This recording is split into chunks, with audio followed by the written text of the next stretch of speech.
Good evening and Happy New Year and welcome to our council meeting. I now call to order the Lake Havasu City Council regular meeting on Tuesday, January 9th, 2024 at 5:30 p.m. We're now having an invocation from Pastor Dale Ray from Lakeview Community Church, followed by the Pledge of Allegiance led by the Havasu Bloomfest, Steve Tickner.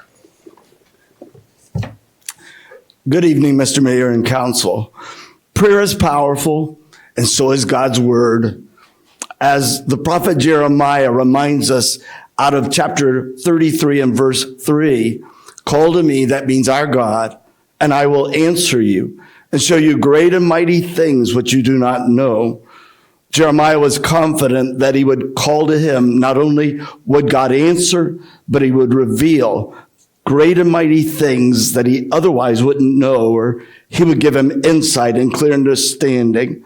My prayer for you, for me, for our city for this year in 2024 is that we would continue earnestly in prayer, being vigilant in it with thanksgiving, walking in wisdom toward those who are of this city and our neighbors, and to redeem the time to be alert that your speech always will be with grace, that your influence will enhance, and that you may know how to answer each one in all that you face. God grant you his grace and his wisdom. In Jesus' name, amen. Amen.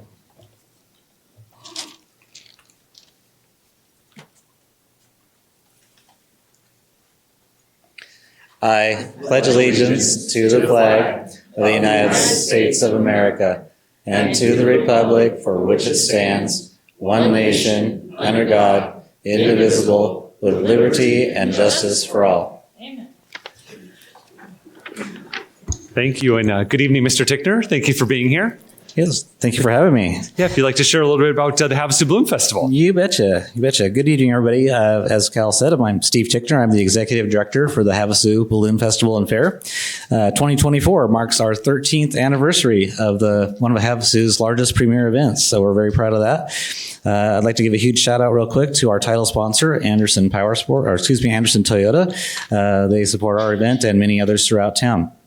This year's dates are January 18th through the 21st at Windsor Forest State Park, right behind the Hampton Inn on London Bridge Road.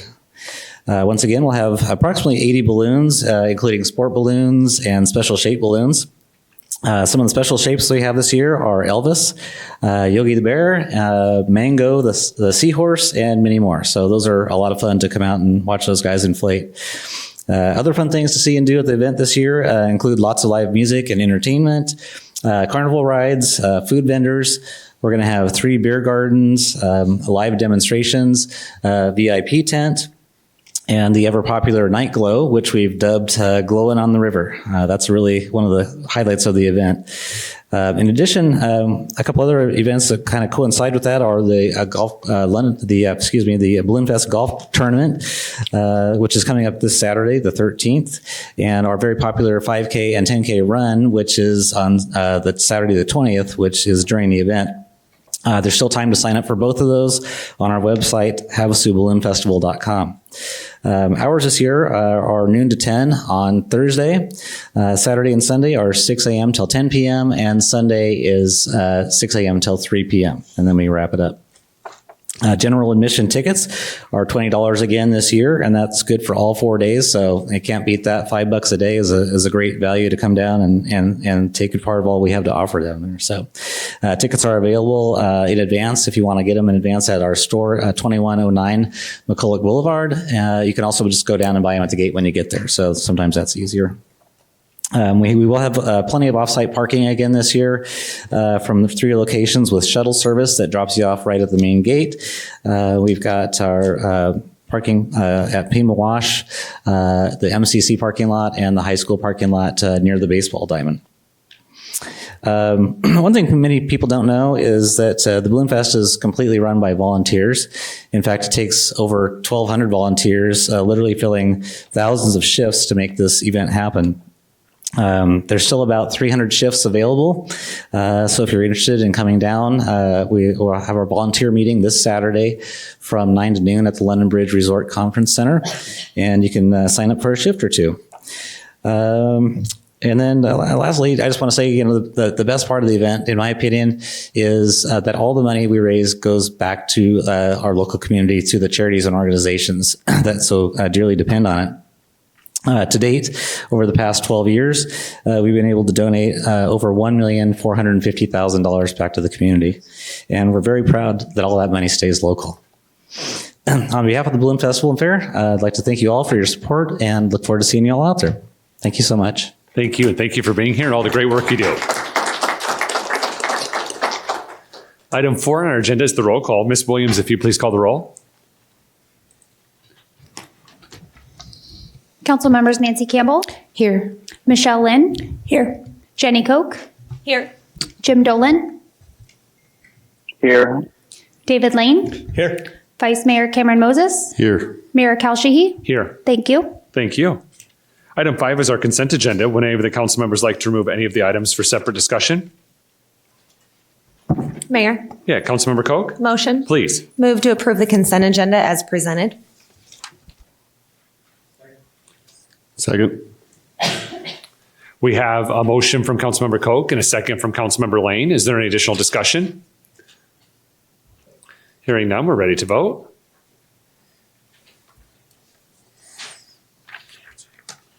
Nancy. Councilmember Dolan, your vote. I hear you. Aye. Thank you. Motion carries 7-0. Thank you. Item 6 is our correspondence, communications, petitions, announcements, and the city manager report. Item 6.1 is the American Rescue Plan Act Community Resource Quarterly Reports. These were filed with our packet and they're available on the website. Ms. Olson and her team have included them for our information. Item 6.2 is to announce the vacancies on Lake Havasu City boards, committees, and commissions. Ms. Williams? Mayor and City Council, there are several vacancies on the Havasu City boards, committees, and commissions. The following is a listing of those vacancies. Board of Adjustment, 2 regular members and 2 alternate members, and the Parks and Recreation Advisory Board with 1 student member. Anyone interested can pick up a packet at City Hall, and they are also available on the city's website at lhcaz.gov. Thank you. Thank you. Item 6.3 is the city manager's report. Mr. Knutson is joining us virtually this evening, but here in person is Mr. Kozlowski, who's going to give the city manager's report on behalf of Mr. Knutson. Thank you, Mr. Mayor. Good evening, Mayor and Council. In December, the Shining Stars and After School Club at Lake Havasu High School received a visit from Vice Mayor Cameron Moses and Council members Michelle Lynn and Nancy Campbell.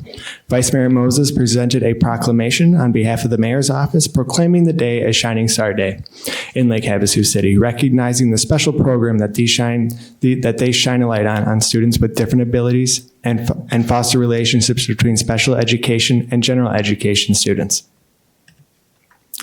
The Lake Havasu Area Chamber of Commerce Leadership Lake Havasu Class of 2024 held their annual mock City Council meeting in the council chambers.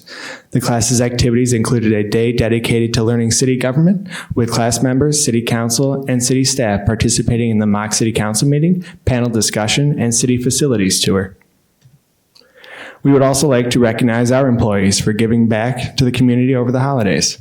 Through their end-of-the-year annual food drive collection and annual toy drive, they donated nearly 800 pounds of canned goods and a total of 75 toys for children in Lake Havasu City through the Gift of Hope program.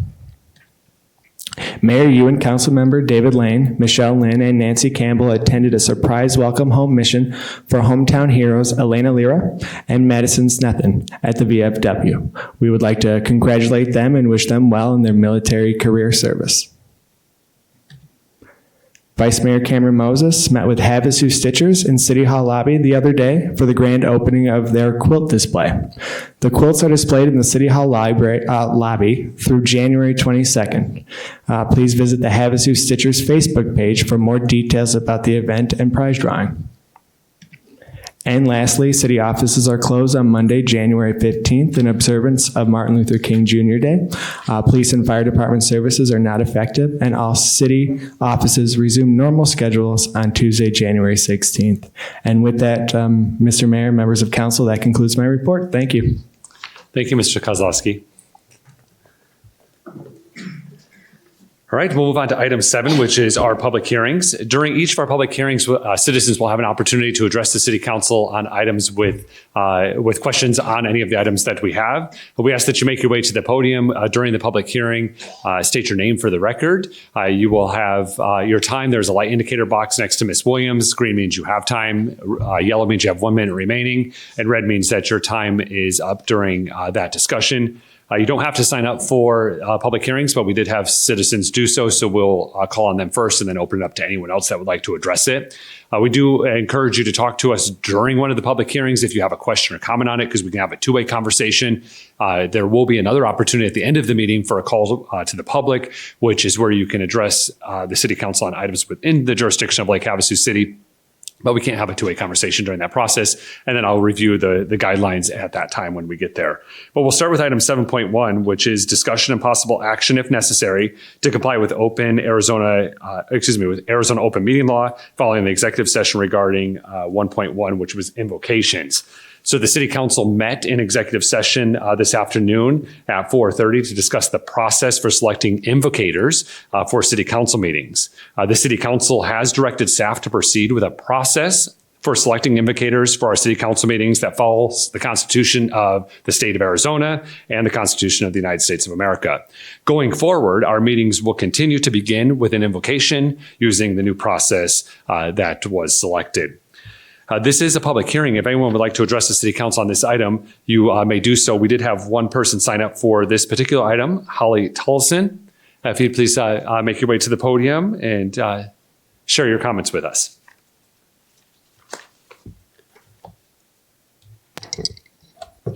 Good evening, Mayor and Council. I'm happy to hear the results of the executive session on that. I did throw something together, though, and I'd like to read it real quick. I think it's just interesting, especially bringing up the constitutional values about it. My name is Holly Tollison, and I'm a resident of Lake Havasu City. My children, aged 7 and 8, attend a local Christian school, and I'm very involved in the community. I am your vice chair, your vice chair for your Mojave County GOP as well. I staunchly support the continuation of prayer before city council meetings.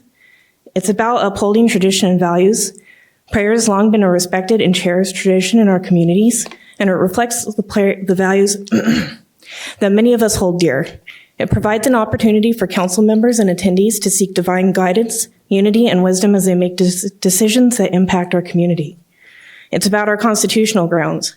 Prayer before government meetings has a historical precedence and has been recognized as constitutional by the U.S. Supreme Court.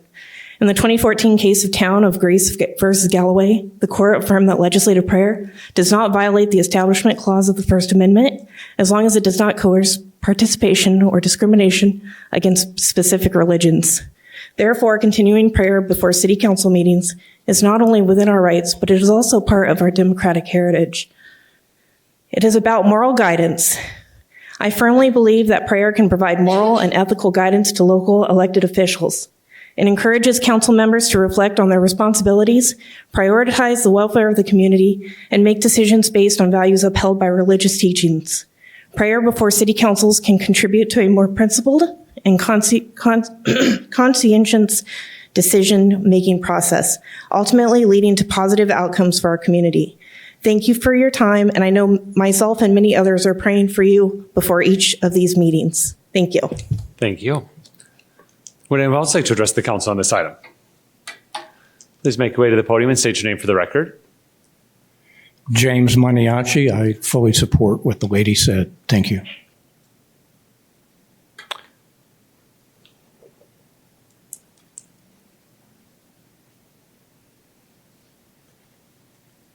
My name is Dale Ray. I'm the senior pastor at the Lakeview Community Church and have been a part of this community it'll be 52 years this coming summer.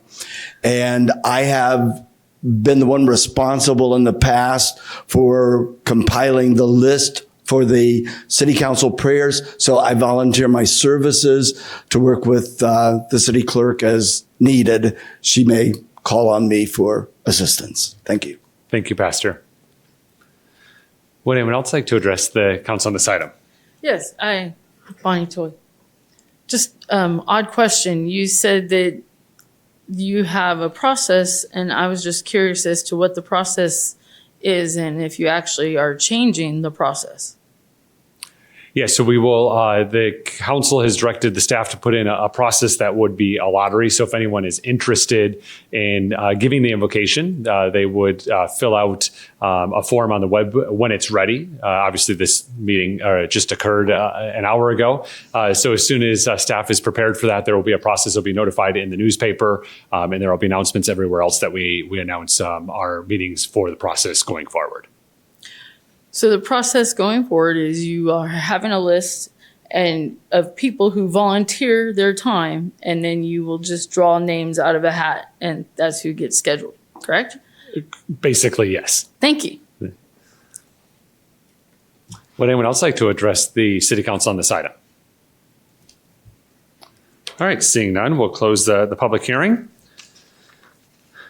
Because staff has already directed, because the council has already directed staff to implement the policy, there is no need for a motion on that item.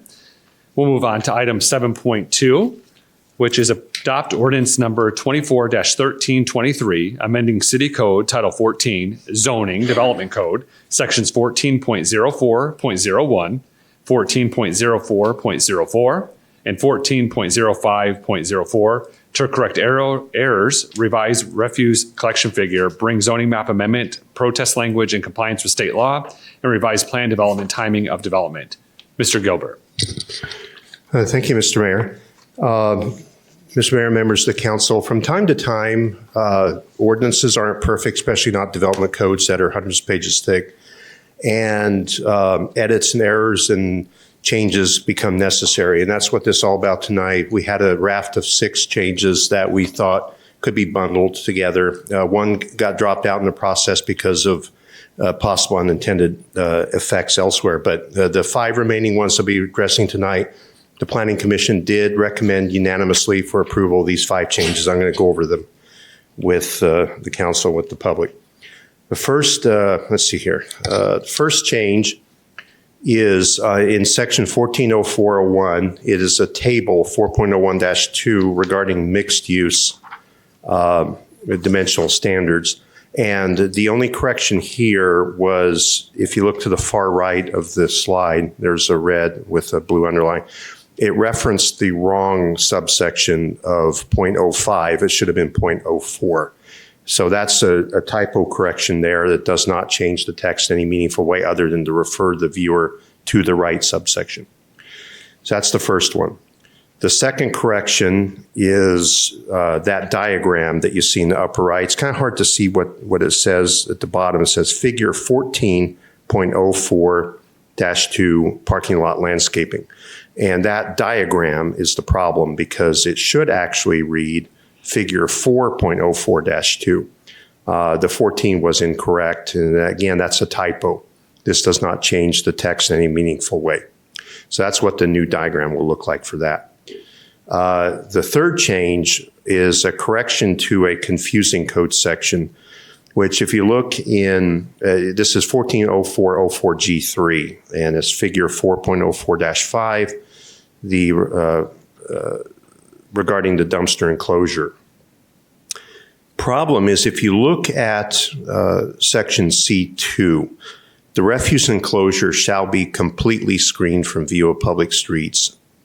That is in the code right now.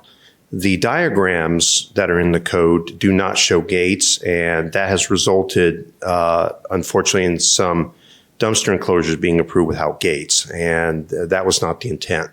So we are proposing to substitute it with this diagram, and there's no dimensions on it, but it shows what the expectations are. And this is consistent with what Republic Services has for their diagram. Although theirs is based on a single container, we do have a provision in here that in number 1, C1, that the refuse enclosure shall be large enough to accommodate both the trash dumpster and the recycling dumpster. And so there's a 2-container example provided, which can be modified depending if it's 1 or 3 or 5. But the important points are the gate is steel, it's metal.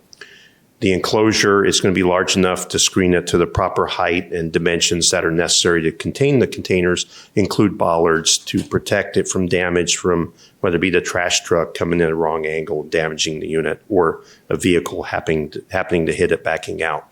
So that's the intent, to improve on the diagrams that are shown here. Other than that, there's no substantial change to the text or to the intent of that section. The fourth change is section 140504.K.5.A. And this is intended to bring this section into compliance with Arizona revised statutes. If you notice, there's a line out of a single line in there, and that's because that statement is not correct in line with Arizona revised statutes. The actual number is 5 if you follow the rest of the text in there, which is consistent with Arizona revised statutes. So that line is being stricken because it's not correct. So that's that one. And then finally, section 14.05.04.L.6.C of the Development Code. This is clarification of PD plan non-performance review process. And under subsection 6C, you'll notice that there's a single word recommended change from shall to may. Traditionally, this has not been a provision that has been exercised, and this gives staff and council more discretion in deciding if a particular development plan needs to come back for review or not. 3 years in today's regulatory environment, not only here but federal, state, is a very short time, and there can be constraints caused at any level that could result in a project where the developer is making progress to easily exceed 3 years. And this, we don't want to have a situation where we're required to bring this back for review because of regulatory hindrance or other reasons, unless we believe that there's an actual reason why in the public interest this should be brought back to see if it should continue in whole or in part. And so we're proposing to go from shall to may. And I also want to add that some questions came up at the agenda setting regarding section 140504L6C, which is this discussion, which is the development timing for planned developments. In consideration of those discussions, staff came up with some alternate language for the council's consideration. Now, that is in addition to what's shown here, and I want to put that slide up. And that's with the suggested motion, and that is, you'll see amending that section to correct error, well, those sections correct errors, revise the refuse collection figure, bring zoning map amendment, protest language in compliance with state law, and revise plan development, timing of development with the following change to that section regarding the development, timing of development, adding the phrase, quote unquote, at the formal request of the zoning administrator, close quote, following the words, quote unquote, public hearing. The reason for that is that allows staff to track these projects, and if we see one that isn't making progress in the manner that it should, and it's not being held up by any legitimate concern, and we believe that there's a public interest to bring it back, then we can make the decision that we, as staff, to bring it back to the plan, to the city council for the required public hearing to determine if that plan development should continue in whole or in part. And so that's being suggested here. Mr. Mayor, that's all I have on this report. Any questions? Thank you, Mr. Gilbert.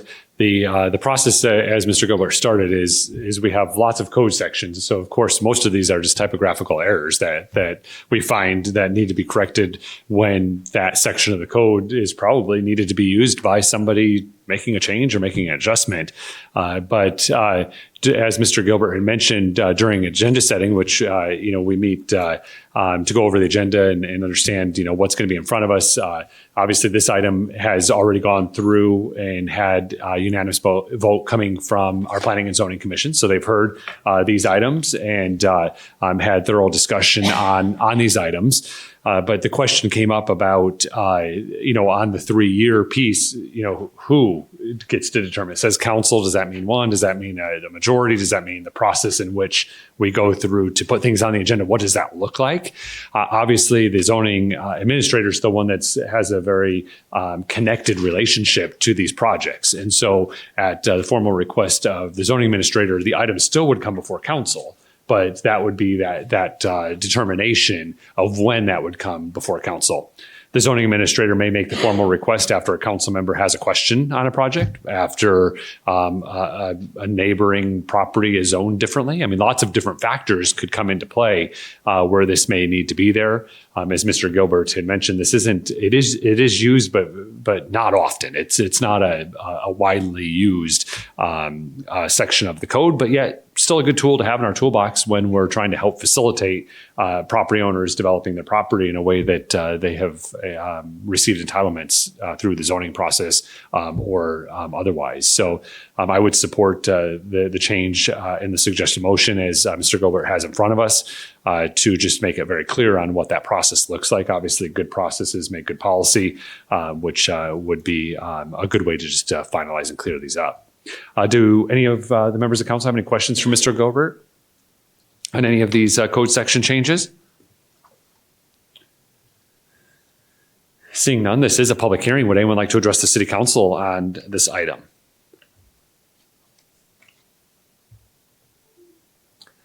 Seeing none, we'll close the public hearing, bring it back to council for discussion, possible motion. Mayor, motion. Yeah, Councilmember Campbell. I move to adopt ordinance number 24-1323, amending City Code Section 14.04.01, 14.04.04, and 14.05.04 to correct errors, revise, refuse collection figure, bring zoning map amendment protest language into compliance with state law, and revise plan development timing of development within the following changes to the section 14.05.04 L6C, adding the phrase at the formal request of the zoning administrator following the words public hearing. Second. We have a motion from Councilmember Campbell and a second from Councilmember Koch. Is there any additional discussion? I don't have additional discussion, but I am excited about the enclosures for the trash. I think that's going to be a really nice improvement to our community. So, yeah. All right. With that, we are ready to vote. Councilmember Dolan? Aye. Thank you.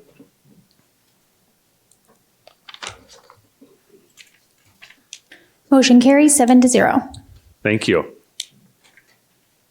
Item 7.3 is approve the cooperative purchase of 15 complete sets of structural extradition personal protection equipment from Matlick Enterprises DBA United Fire Company. Chief Palafis. Honorable Mayor, Council, Happy New Year. Before you is to approve the cooperative purchase for 15 full sets of structural firefighter gear, which is known as personal protective equipment. We're on a 10-year replacement. We outfit our firefighter paramedics with 2 sets of gear. We've been doing that for the last couple of years. This is just an annual purchase due to our procurement policies. Anything over $50,000 requires me to come and get your approval, which I appreciate. We're asking for $59,833.35 through United Fire, and we appreciate your approval for the safety of our firefighters to have the right equipment to serve our beautiful community. Thank you, Chief. Are there any questions from members of the council for Chief Palafis? All right, seeing none, this is a public hearing. Would anyone like to address the city council on this item? Yeah, please just make your way to the podium and state your name for the record. James Maniaci. I was just wondering, how many total sets does the chief need at one time? Thank you, Chief. Sure. Thank you, sir, for the question. Each year, we strategically budget a rotation, so we're not purchasing all our gear at once. For this year, we have 15 sets for our new firefighters in replacement, and we're on a 10-year cycle. So every year, we have individuals that have 20 years of service and plus, and then we have new hires. So to outfit our fire department, we strategically make sure that every 5 years, we're purchasing a new set of gear. So in total, firefighters, I have 84 online. So we have that rotation where strategically we place them in small increments. I hope that answered your question. Yeah, thank you, Chief. Would anyone else like to address the council on this item? Seeing none, we'll close the public hearing, bring it back to council for discussion or possible motion. Mayor? Yeah, Vice Mayor Moses. Yeah, I move to approve the cooperative purchase of 15 complete sets of structural extrication PPE from Matlick Enterprises, DBA United Fire Equipment Company, in the amount of $59,833.35. Second. We have a motion from Vice Mayor Moses, a second from Councilmember Lane. Is there any additional discussion? Seeing none, we're ready to vote. Councilmember Dolan? Aye. Thank you. Motion carries 7-0. Thank you. Item 7.4 is approve the purchase of 2 TrueNarc handheld narcotic analyzers from Thermo Scientific Portable Analytical Instruments, Inc., utilizing U.S. General Services Administration Contract GS-07F-6099R. Chief Sterling. Good evening, Mayor, Council. Happy New Year. He took my line. And Chief Palafis. I'm asking for approval tonight to purchase 2 narcotics analyzers, and they are called TrueNarc. And they are a handheld device that we would be obtaining through a cooperative purchase through a GSA contract. The police department last year applied for an Arizona Department of Emergency and Military Affairs, or Arizona DEMA grant, and we were awarded monies to be able to purchase these 2 devices, which essentially test narcotics through the packaging without having our officers have to remove drugs from the packaging to actually test what it is. And so that's a really neat feature that we have not had available to us outside of our jurisdiction. And so tonight I'm asking for your approval to purchase those items based on the grant monies we were awarded. With that, I ask any questions. Thank you, Chief. Do any members of the council have any questions for Chief Sterling? Yes, this tool is a great enhancement for public safety and what our officers will be able to address right there in the field. And best thing is paid for by a grant. So exactly. Yeah, we win twice here. Yes. Yeah. All right. This is a public hearing. Would anyone like to address the city council on this item? Seeing none, we'll close the public hearing, bring it back to council for discussion or possible motion. Mayor, motion. Yeah, Councilmember Lane. I move to approve the purchase of 2 TrueNarc handheld narcotics analyzers from Thermo Scientific Portable Analytical Instruments, Inc., utilizing GSA contract GS-07F-6099R in the amount of $62,239.09, and authorize the city manager to sign said cooperative purchase agreement with a termination date of September 28, 2025, and authorize city staff to exercise the option to renew for 1 additional 1-year term. Second. We have a motion from Councilmember Lane and a second from Councilmember Campbell. Is there any additional discussion? Seeing none, we're ready to vote. Councilmember Dolan? Aye. Thank you. Jim, you're bringing everybody down.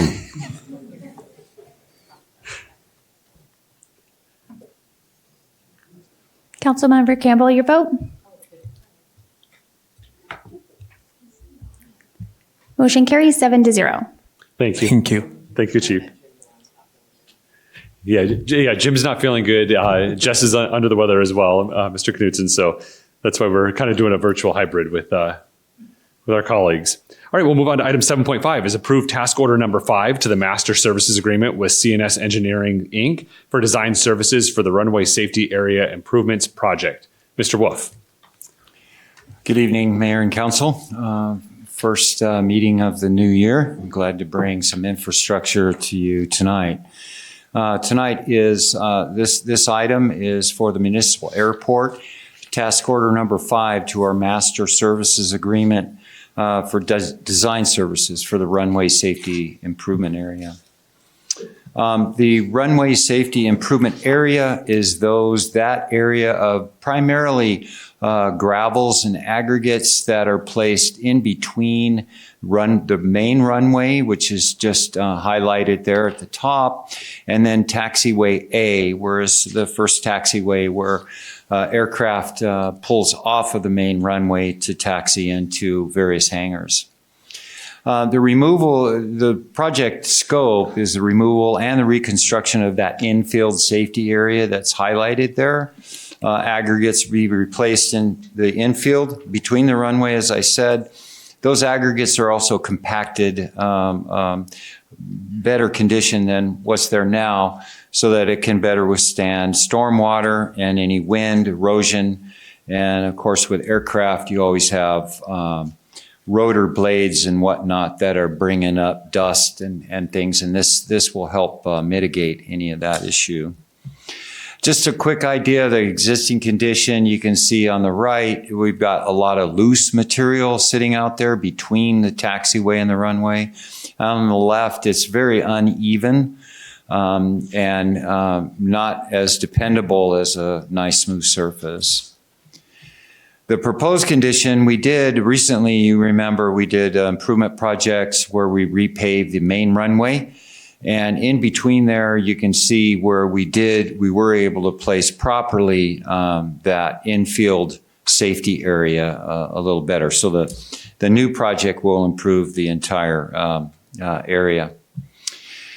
So tonight, it's regarding CNS Engineers Task Order 5. They're going to design Phase 1 and Phase 2.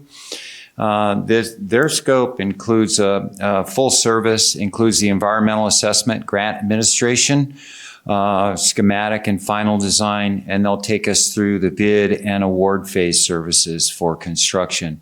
Construction is slated for FY 24-25 by competitive bid. The design fee is $97,848. And the funding, which is attractive, is 90% Arizona Department of Transportation funds and 10% airport funds, which is city's responsibility. I'm going to open it up for any questions you may have. Thank you, Mr. Wolf. Are there any questions from members of the council for Mr. Wolf? All right, seeing none, this is a public hearing. Would anyone like to address the city council on this item?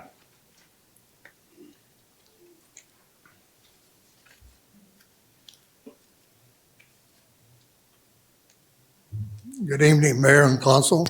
Don Wisdom. Is there any reason you didn't do that when you redid the airstrip? Primarily how the funding broke down. We saw a reason. The paving that took place on the runway was very expensive, and the grant funding was not available for the infield work. And so we're available to finish the runway project, do what we had to for the infield, and then time this project with the grant money that was allowed. How much is this costing us? Right now, in the CIP, good question. I don't have that number exactly in front of me in the CIP, but right now, the design only is the $97,000. 97. For design. I hope this isn't anything like the bridge we have coming. Thank you. Yeah, Mr. Wisdom, one of the good news about the airport is that generally it's funded by ADOT, Arizona Department of Transportation, or FAA grants. So it's a 10% match from the city, 90% from the grant sources. Obviously, grant money is still tax money. We understand that. But this project, once we identified and were able to do the main runway and get the infield done in that area, it became apparent on how much better of a process this is. And now we have grant funding available to continue on with that project. So it's adding that rock composite to help alleviate some of those dust controls or dust issues. James Maniaci again. So the $97,000 is strictly to design what's going to be done? For phase 1 and for phase 2, yes. Okay, so we don't know what the actual cost will be to actually do the work. These are the design costs. That's what's in front of us this evening. Okay. Yeah.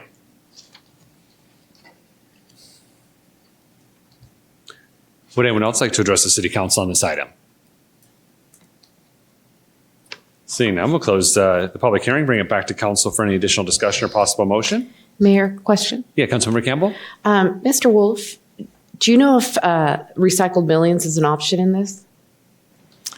It is only if it is graded, in other words, screened to the proper size of materials and meets the requirements for the FAA under the gravel requirements. I'm not saying it can't be used, but we don't have specifics on the material other than what FAA has given us for the gradation of the material.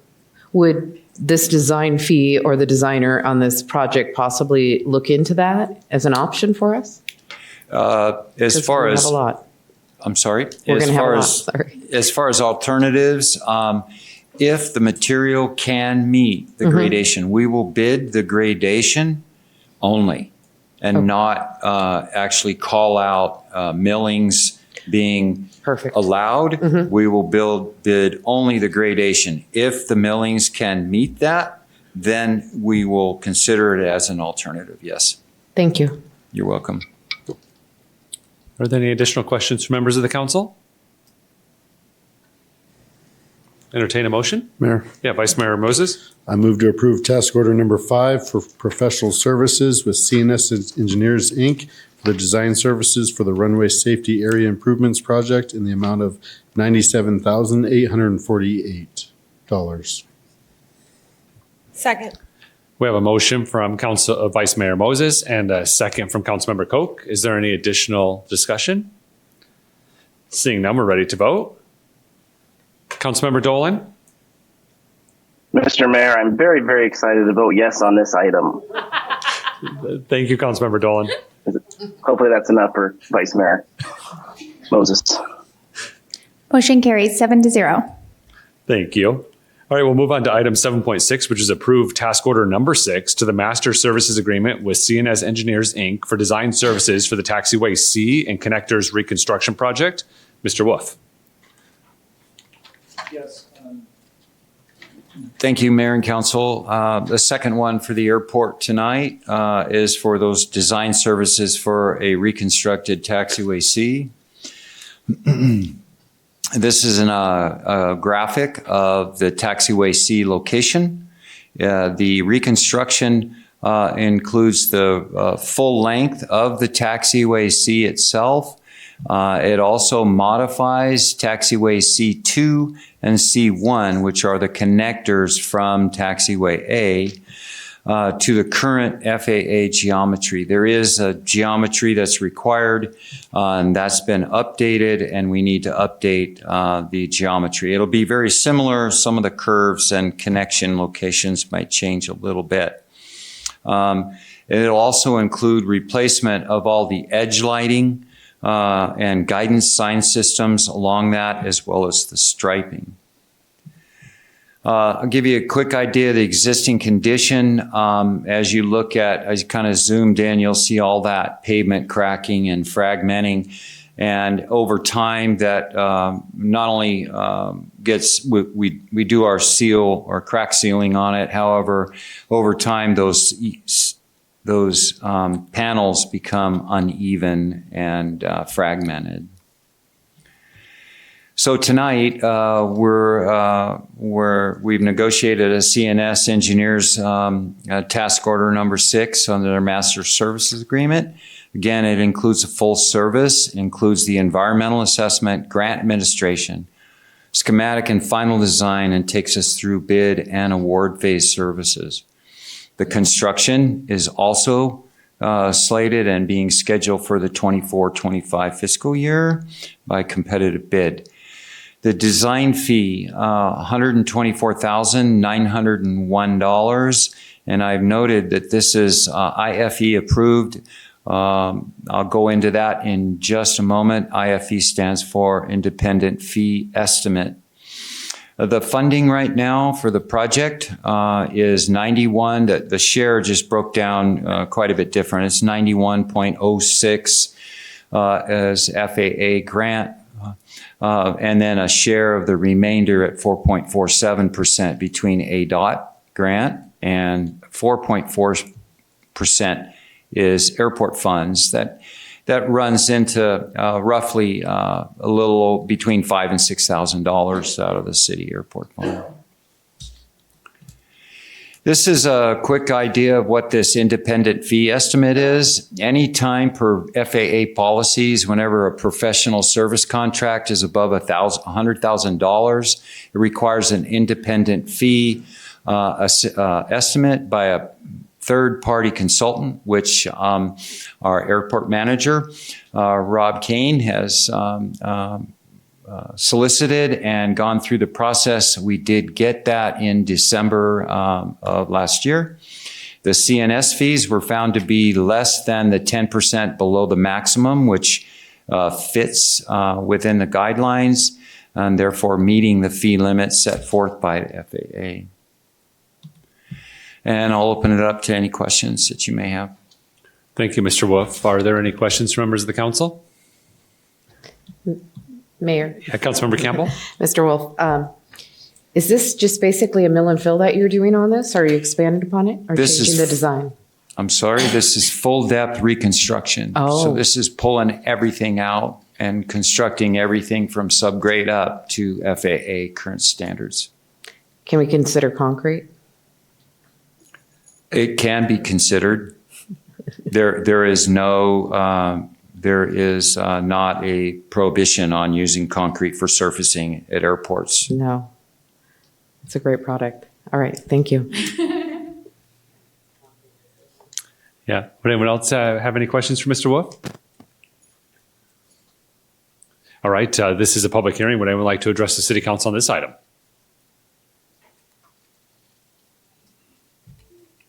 Seeing none, we'll close the public hearing, bring it back to council for any additional discussion or possible motion. Mayor, motion. Councilmember Lane. I move to approve task order number 6 for professional services with CNS Engineers, Inc. for design services to the taxiway C and connectors reconstruction in the amount of $124,901. Second. We have a motion from Councilmember Lane. We have a second from Vice Mayor Moses. Is there any additional discussion? Seeing none, we're ready to vote.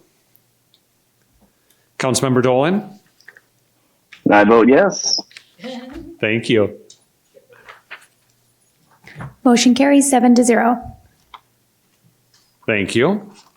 The next item is item 7.7, but I will be recusing myself from this item. I do have a family member that has been on this project as a subcontractor to the contractor that will be before council. So I'm going to turn it over to Vice Mayor Moses to run this item.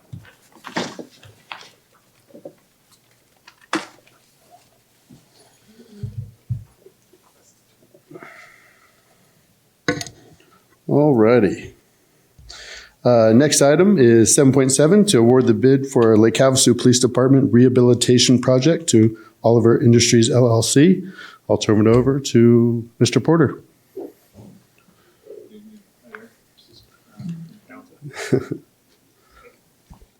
Good evening, Mayor and Council. So this evening I'm bringing forward the Lake Havasu Police Department Rehabilitation Project. It's for the construction award recommendation. The Lake Havasu Police Department and Jail Facility was originally constructed 30 years ago. Selberg and Associates performed a facility analysis in 2021, documenting significant repair and upgrade needs.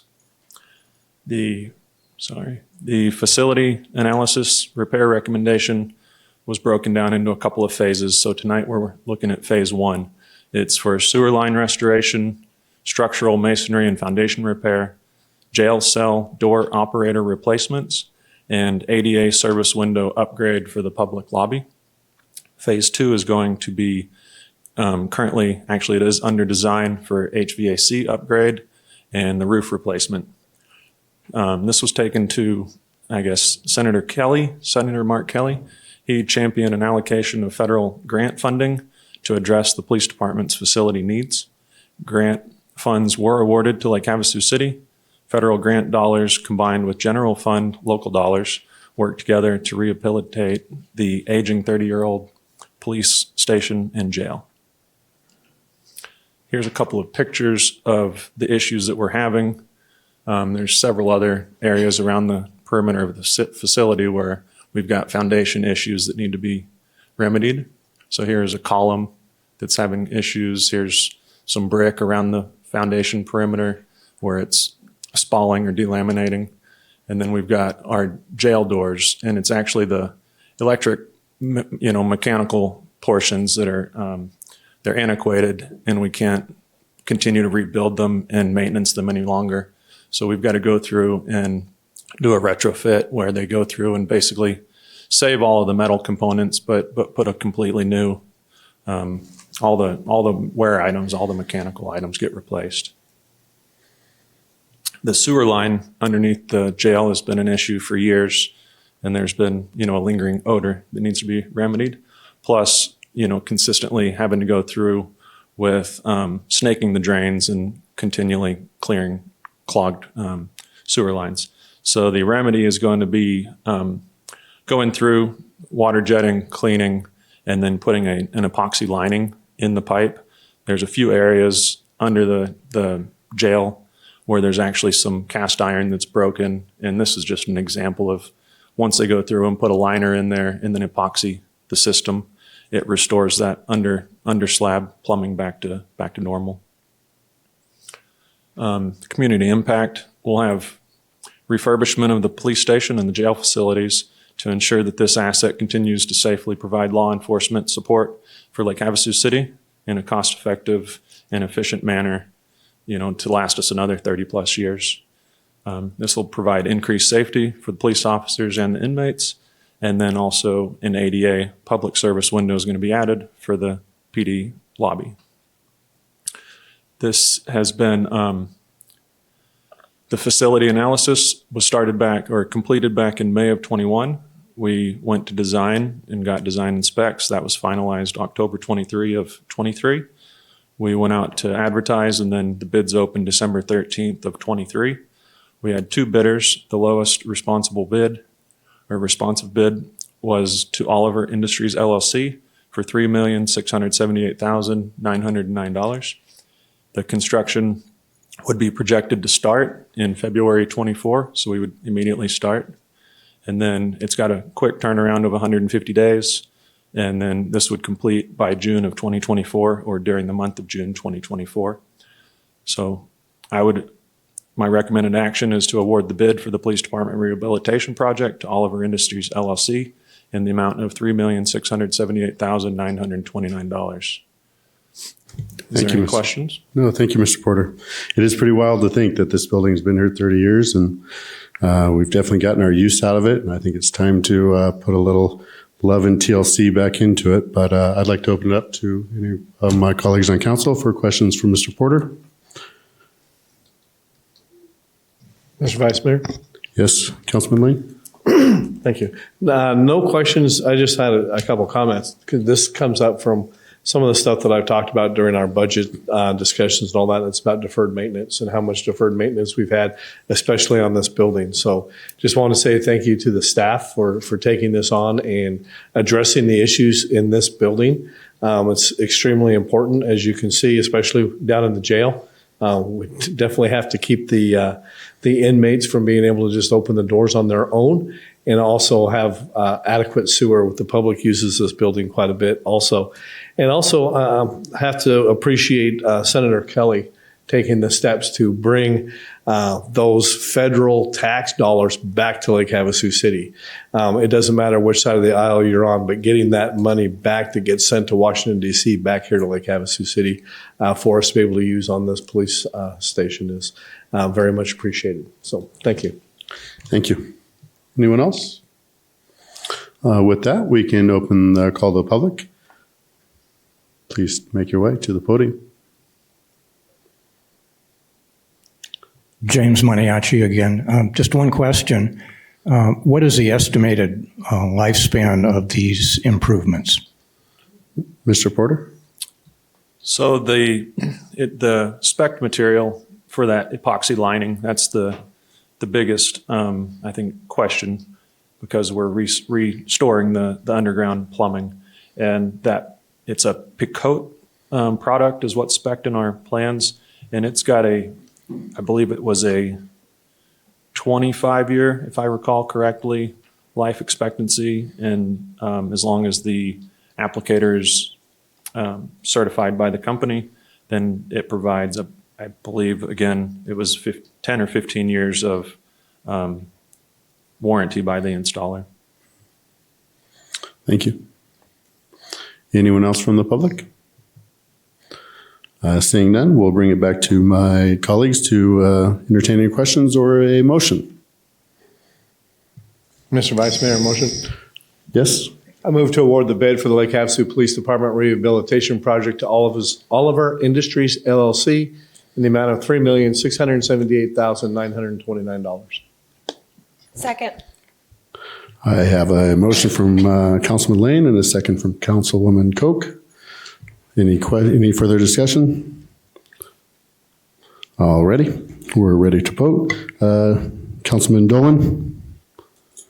Vice Mayor, I think I'm going to vote yes on this one. Thank you.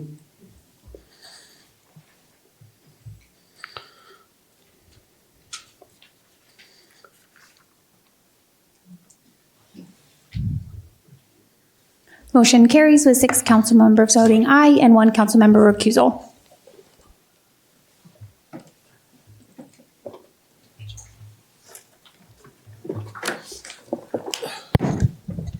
Thank you, Vice Mayor Moses. We'll move on to item 7.8, which is award bid for the construction of Vados Zone Well 8 and facilities rebid project to Schofield Civil Construction LLC. Mr. Hart. Thank you, Honorable Mayor and City Council. It's good to be before you tonight, and always exciting to provide another beautiful color for a slideshow, which we chose a green for you on this one. So this is our Vados Zone Well 8 facilities rebid project. This project is located up at our north wastewater treatment plant. So if you're familiar with the city, as all of you are, there near the airport to the south and just to the east, we have our wastewater treatment plant. Just outside of that treatment plant, we have a series of existing Vados wells. You can see these little ramps that lead up to a platform. There's 1, 2, should be 7 out there.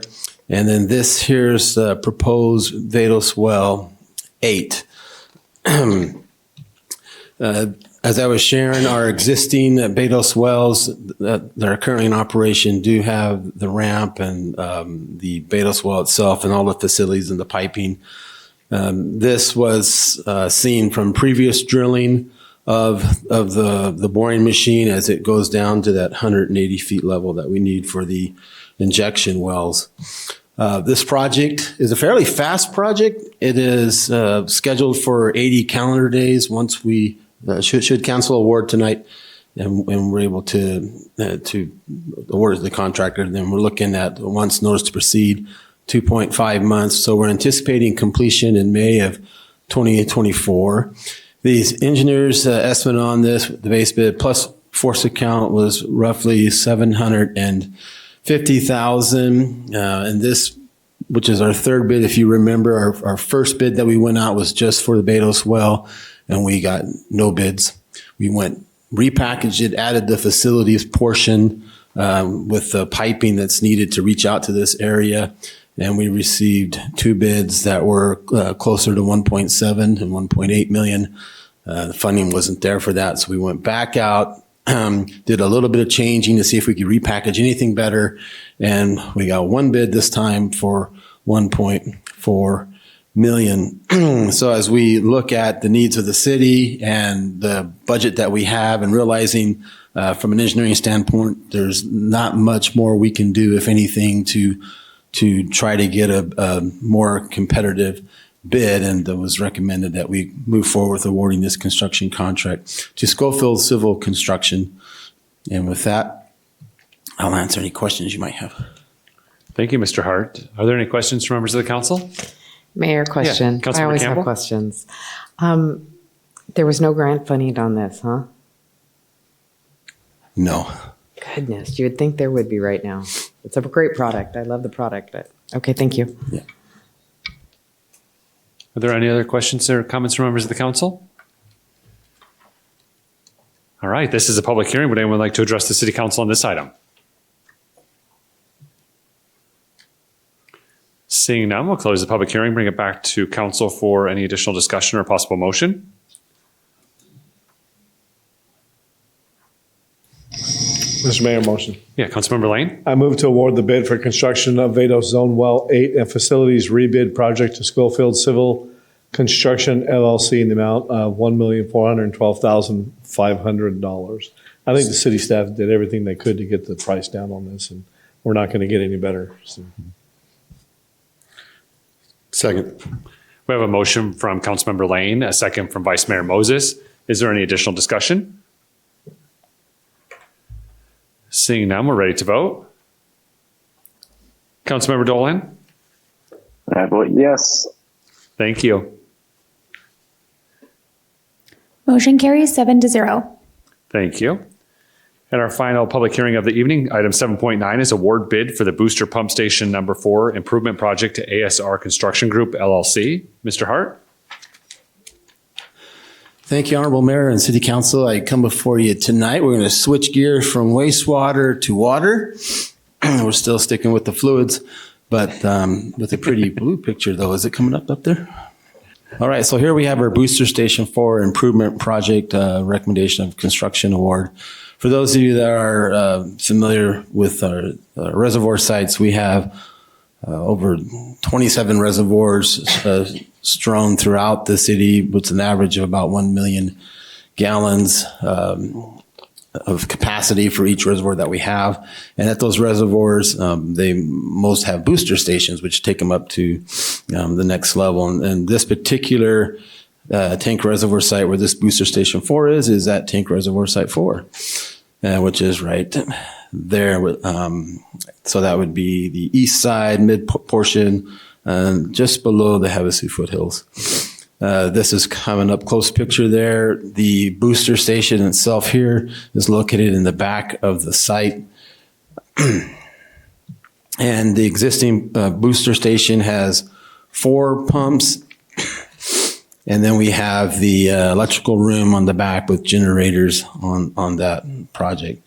The scope of this project here is to add a 5th booster pump, as well as enlarge the tank that we have there, the small booster tank, as well as the electricals in that. The project itself is scheduled to take 300 calendar days, which is roughly 10 months. The anticipated completion, therefore, is January of 2025. I'm being a little optimistic on materials that we'll be able to, should the council award tonight, get a notice to proceed, and hopefully within 2 months get the materials that we're needing for this job. The engineer's estimate was on the base bid plus the force account was at $518,000. I'm excited to report that we actually had 4 bids received. ASR Construction Group LLC came in at $496,443. Technology Construction Inc. came in at $615,000. Schofield Civil Construction came in at $686,000. And then Walker River Construction LLC came in at $693,000. ASR currently is our construction contractor on Booster Station 5A. So they were in town, and I think that gave them a little bit of advantage in the mobilization area. And reviewing the bids and, of course, our past experience with ASR Construction Group, we would recommend that you move forward with awarding the construction contract to ASR Construction Group in the amount of $496,443. If you have any questions, I'll be more than willing to answer. Thank you, Mr. Hart. Are there any questions from members of the council for Mr. Hart on this item? All right, this is a public hearing. Would anyone like to address the city council on this item? Seeing none, we'll close the public hearing, bring it back to council for any discussion, questions, or possible motion. Mayor, motion. Yeah, Councilmember Campbell. I move to award the bid for booster pump station for improvement projects to ASR Construction Group LLC in the amount of $496,443. Second. We have a motion from Councilmember Campbell and a second from Vice Mayor Moses. Is there any additional discussion? Seeing none, we're ready to vote. Councilmember Dolan? I vote yes. Thank you. Motion carries 7-0. Thank you. Item 8 is our call to the public. Again, this is an opportunity where citizens have to address the city council within items within the jurisdiction of Lake Havasu City. During call to the public, we cannot have a two-way conversation, but we can listen intently to any comments that you may have. We can respond to criticism if necessary. Your comments are limited to 3 minutes. Again, there's a light indicator box next to Ms. Williams. Green means you have time. Yellow means you have 1 minute remaining. Red means that your 3 minutes has expired. You don't have to sign up, but we did have one resident one citizen sign up, so we'll start there, and then anyone else that would like to address council during call to the public can do so. So we have Barbara Archambault. Good evening. Hi, now you all know who I am. Michelle, I don't know if you remember last spring I called you because it was in the newspaper about the park downtown and what to name it, and I spoke to you about a common. Well, the last time I was here, and my first time, that's what was discussed, was calling that area Lake Havasu Common because they are named after a city or a town. But there was a lot of talk about McCulloch Park. Everybody wanted McCulloch to have a park. Well, I thought about it, and I thought, how about taking Yonder Park, renaming it McCulloch Park, because his house is right up yonder from there, and you could put a plaque there and everything and explain the whole thing. So that's just my suggestion for McCulloch Park. Yeah, thank you.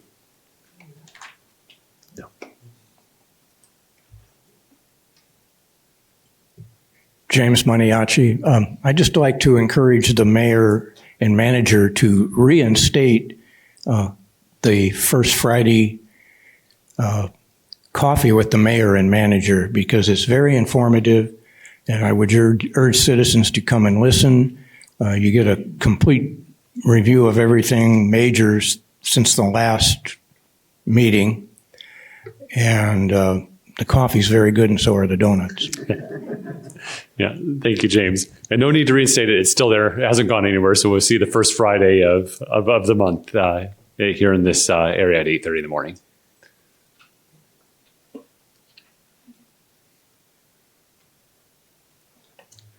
Good evening again, Mayor and Council. I call it the grassy knoll. We passed that to have that done and rebuilt and all these plans. Still nothing done that I can see. And I'm concerned that our new bridge is in the same dilemma. To my understanding, we had a 5-year contract to get it done. We're already wasted a year. We're down to 4 years. And what's going on? Why are not we getting this bridge designed and built? We have the money. I understand the money's sitting in the bank.